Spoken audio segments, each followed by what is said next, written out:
ఆంధ్రప్రదేశ్‌లో కూటమి ప్రభుత్వం అధికారంలోకొచ్చాక, గడిచిన వైఎస్ఆర్‌సీపీ ప్రభుత్వంలో ఎవరైతే చట్టాన్ని అతిక్రమించారో, చట్టాన్ని వాళ్ళ చేతుల్లోకి తీసుకున్నారో, అటువంటి వ్యక్తులందరి మీద కూడా నెమ్మదిగా కేసులు నమోదవుతున్నటువంటి పరిస్థితి. అయితే ఈ కేసులు నమోదైనటువంటి పరిస్థితిని దృష్టిలో ఉంచుకొని కొంతమంది వ్యక్తులు జైలు పాలవుతున్నారు. మరికొంతమంది జైలుకు వెళ్ళకూడదు అన్నటువంటి ఉద్దేశ్యంతో ముందస్తుగానే బెయిల్ పిటిషన్‌లు అప్లై చేసుకొని బెయిల్ పొందుతున్నారు. కానీ ఇక్కడ ఈ అంశానికి సంబంధించి ఒక ఇద్దరు వ్యక్తుల గురించి ప్రత్యేకంగా చెప్పుకోవాలి. వాళ్ళెవరంటే గన్నవరం మాజీ ఎమ్మెల్యే అయినటువంటి వల్లభనేని వంశీ, మరోపక్క బోరుగడ్డ అనిల్ కుమార్. వీళ్ళిద్దరి పరిస్థితి ఏంటంటే ప్రస్తుతం రాష్ట్రంలో ప్రతి ఒక్కరికి సంబంధించి వైఎస్ఆర్‌సీపీ నాయకులకి ఎప్పుడు బెయిల్ వస్తుందని చెప్పేసి ఎదురుచూపులు. గన్నవరం మాజీ ఎమ్మెల్యే అయినటువంటి వల్లభనేని వంశీ ఏదైతే దళిత యువకుడైనటువంటి సత్యవర్ధన్ కిడ్నాప్ కేసు సంబంధించినటువంటి కేసులో అరెస్ట్ అయ్యాడో, ఇప్పటివరకు ఆయన రిమాండ్ ఏదైతే ఉందో దాన్ని పొడిగించుకుంటూ వచ్చింది కోర్టులు. మరోపక్క చూసుకుంటేనేమో బోరుగడ్డ అనిల్, ఆయన ముందస్తు బెయిల్‌ని కూడా కొట్టేసింది కోర్టు. అసలకి ఈ యొక్క కోర్టులు ఈ ముందస్తు బెయిల్‌ని కొట్టేయడం కావచ్చు, మరోపక్క రిమాండ్ తేదీల్ని పొడిగించుకుంటూ కావచ్చు. ఈ అంశాలకు సంబంధించి పూర్తి వివరాలు తెలుసుకునే ప్రయత్నం చేద్దాం. మనతో ఉన్నారు ప్రముఖ రాజకీయ విశ్లేషకులు రాజేష్ అప్సాని గారు. సార్ నమస్కారం అండి. సార్ ఇప్పుడు రాజకీయాల్లో ఎప్పుడైతే కూటమి ప్రభుత్వం వచ్చాక అరెస్టులు జరుగుతూ ఉన్నాయో, కొంతమంది వైసీపీ నాయకుల్లో కూడా ఒక రకమైనటువంటి ధీమా వచ్చిందనే చెప్పుకోవాలి. అదేంటంటే తప్పు చేశాం, అరెస్ట్ అయితే 40 రోజుల్లో రావచ్చు లేదా 50 రోజుల్లో బయటికి రావచ్చు అనేటువంటి ధీమా నెలకొంది. అయితే దానికన్నిటికి భిన్నంగా ఈ వల్లభనేని వంశీ గారి కేసు చూసుకుంటే కావచ్చు, మరోపక్క బోరుగడ్డ అనిల్ కేసు. ఇప్పటివరకు బోరుగడ్డ అనిల్‌కి సంబంధించి ఎన్నోసార్లు ముందస్తు బెయిల్ పెట్టుకున్నారు.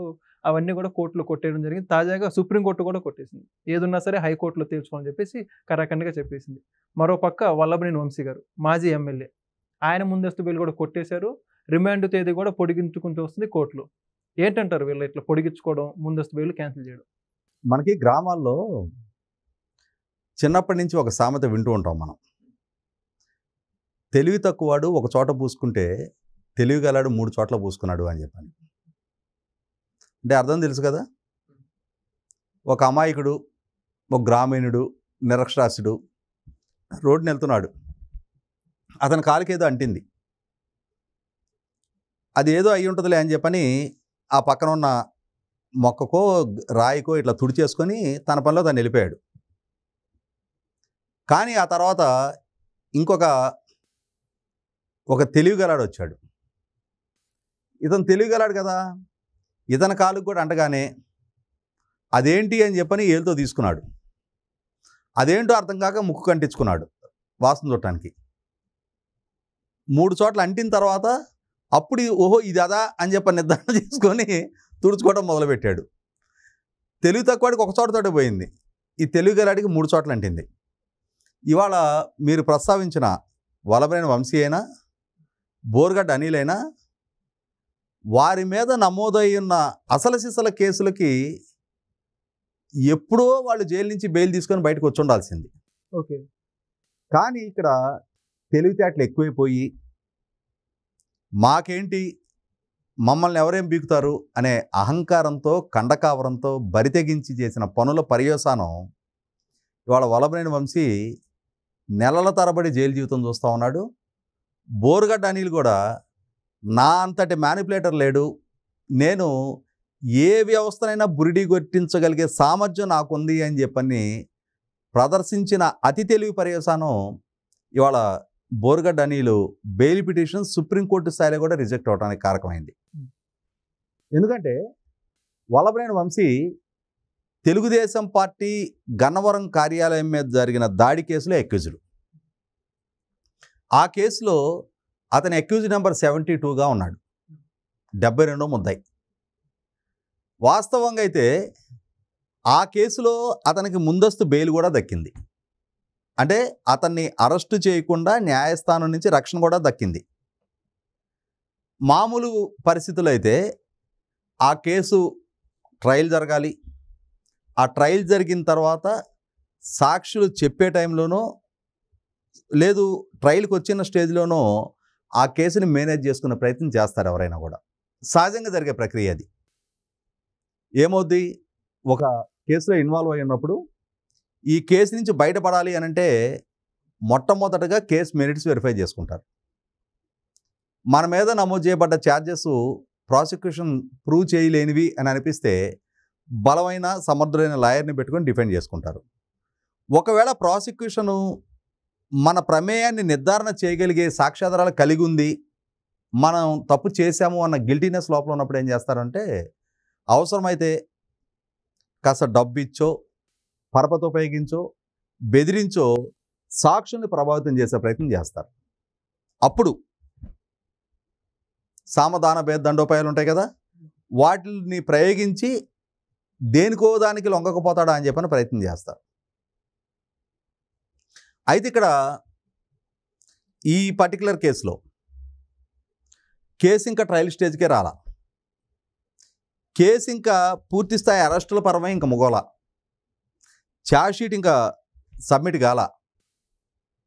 అయినా సరే వల్లభనేని వంశీకి ఎక్కడ లేని ఆత్రం ముంచుకొచ్చింది. ఎందుకు ఈ కేసులో మనం అక్యూజ్డ్గా ఉండటం, అసలు ఈ కేసే లేకుండా చేస్తే అయిపోద్ది కదా అని చెప్పని ఫిర్యాదుదారుడైన సత్యవర్ధన్ని కిడ్నాప్ చేసి అతన్ని తీసుకెళ్ళి నువ్వు ఈ కేసు విత్డ్రా చేసుకుంటావా చస్తావా, దానికోసం ఏం చేశారు? భయపెట్టారా? డబ్బులు ఆఫర్ చేశారా? లేదు అయ్యా అప్పని కాళ్ళు పుచ్చుకొని వేడుకున్నారా? ఏమన్నా చేయని అంటే బతిమలాడుకొని అతను కన్విన్స్ అయ్యి కంప్లైంట్ విత్డ్రా చేసుకుంటే కొంతవరకు ఎక్స్క్యూజ్ చేయొచ్చు. కానీ ఇక్కడ జరిగిందేంటి? ఫిర్యాదుదారుణ్ణి వీళ్ళు బలవంతాన హైదరాబాద్లో ఉంటున్న వల్లభనేని వంశీ ఇంటికి తరలించారు. అక్కడ నుంచి విశాఖపట్నం తరలించారు. చివరికి ఇష్యూ ఫ్లేరప్ అయిన తర్వాత పోలీసులు సత్యవర్ధన్ని రక్షించిన తర్వాత ఎవరెవరైతే ఇతన్ని వల్లభనేని వంశీ ఇంటి వరకు తరలించిన వాళ్ళు ఉన్నారో వాళ్ళందరి ప్రమేయాన్ని స్పష్టమైన సాక్ష్యాధారాలతో సీసీటీవీ ఫుటేజీలతో సహా నిర్ధారణ చేసుకున్న తర్వాత ఈ మొత్తం ఈ ఎపిసోడ్కి స్క్రీన్ ప్లే, కథ, డైరెక్షను, మాటలు, పాటలు, సంగీతం, ఫైట్లు అన్నీ కూడా వల్లభనేని వంశీ అని చెప్పని పోలీసులకు నిర్ధారణ అయింది. ఆ నిర్ధారణ అయిన మేరకు ఇక్కడ ఏం జరిగింది? అసలు కథ కన్నా పిట్ట కథ ప్రాశస్తం అయిపోయింది. అసలు పార్టీ ఆఫీస్ మీద జరిగిన దాడి కేసు కన్నా ఆ దాడి కేసు ఫిర్యాదుదారుని కిడ్నాప్ చేసిన కేసు ఇంకా బలంగా తయారైంది. దాంట్లో బెయిల్ వచ్చింది. కానీ ఎప్పుడైతే ఫిర్యాదుదారుణ్ణే బెదిరించి అతన్ని కిడ్నాప్ చేసి ఈ ప్రహసనానికి పాల్పడ్డారో ఈ కేసులో అరెస్ట్ అయ్యాడు. ఎప్పుడైతే ఈ కేసులో అరెస్ట్ అయ్యాడో అతనికి సంబంధించిన గత చరిత్ర మొత్తం కూడా తవ్విదీయటం మొదలుపెట్టారు. అతను పోలవరం కట్టలో మొత్తాన్ని తవ్వి మట్టి అమ్ముకున్నది, 100 కోట్ల రూపాయలు సంపాదించుకున్నది, భూ ఆక్రమణకు పాల్పడ్డది, భూ సెటిల్మెంట్లో భాగస్వామి అయింది, దాడులు దౌర్జన్యాలకు పాల్పడ్డది. ఇలా ఒక్కొక్క ఆరోపణకి సంబంధించి స్పష్టమైన సాక్ష్యాధారాలతోటి ఇతని గత చరిత్ర మొత్తాన్ని కూడా తవ్వి కేసులు నమోదు చేయడం మొదలుపెట్టారు.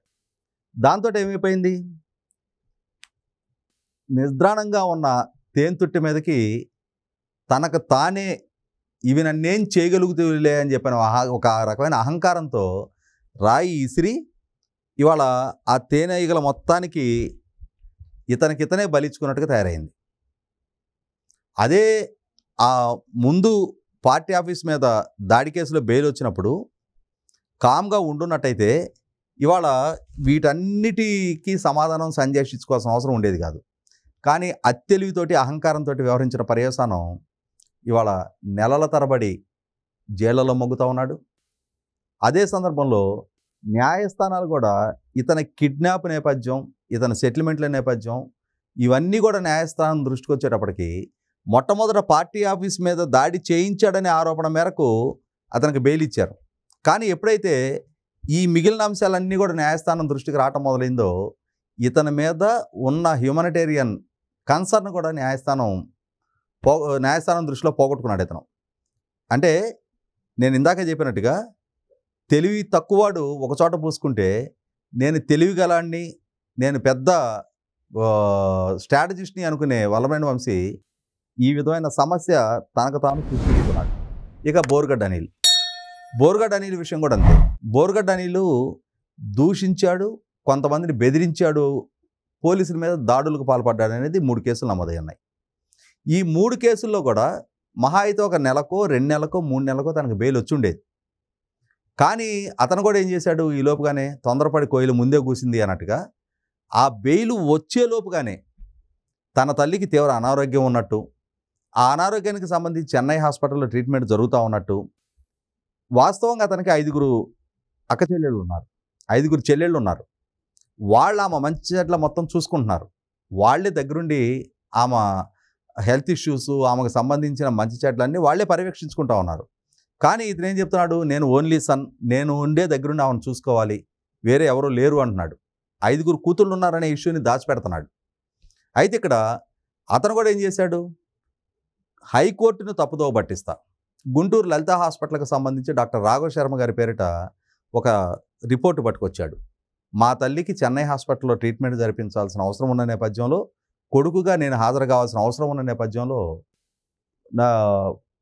అంటే ఆమెకి ఇక్కడ ట్రీట్మెంట్ సరిపోదు, చెన్నై అపోలో హాస్పిటల్లోనే ట్రీట్మెంట్ ఇప్పివ్వాలి అన్నట్టుగా రాఘవ్ శర్మ గారు రాసినట్టుగా ఒక లేఖ పట్టుకొచ్చి ఆ లేఖను సబ్మిట్ చేసి మెడికల్ గ్రౌండ్స్ మీద, అంటే తల్లి అనారోగ్యం దృష్ట్యా తనకి బెయిల్ ఇవ్వండి అని చెప్పని మధ్యంతర బెయిల్ పొందాడు. కానీ తర్వాత రోజుల్లో పోలీసులు విచారణ చేసుకుంటే రాఘవ్ శర్మ గారు ఆ విధమైన సర్టిఫికెటే ఇవ్వలేదు అని చెప్పని రుజువైంది.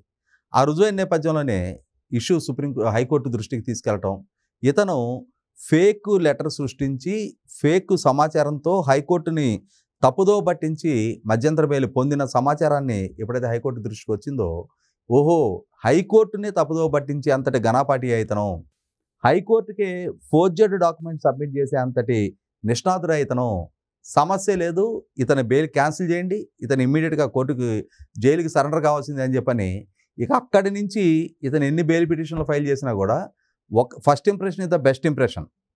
ఎప్పుడైతే మొట్టమొదట ఇతని మీద ఒక మానవత్వపు కోణంతో మధ్యంతర బెయిల్ ఇచ్చారు, కానీ ఆ మధ్యంతర బెయిల్ పొందటానికి ఇతను డిజర్వ్డ్ పర్సన్ కాదు అని చెప్పని ఎప్పుడైతే న్యాయస్థానం కన్విన్స్ అయిందో, ఇవాళ ఎన్నిసార్లు బెయిల్ పిటిషన్ ఫైల్ చేసినా కూడా వరుస క్రమంలో ఆ బెయిల్ పిటిషన్ అని కూడా రిజెక్ట్ అవుతూ ఉన్నాయి. అంటే వలభనేని వంశీ ఒక రకంగా వ్యవస్థలని ధిక్కరించే ప్రయత్నం చేసి అతను అరెస్ట్ అయితే, ఇవాళ బోరుగడ్డ అనిల్ ఉన్నత న్యాయస్థానాన్ని తప్పుదో పట్టించే ప్రయత్నం చేసి ఇవాళ పదే బెయిల్ పిటిషన్లు రిజెక్ట్ కావడానికి తనకు తానే స్వయంగా సృష్టించుకున్న సంక్షోభం ఇది. Thank you. Please subscribe to Leo News for more videos.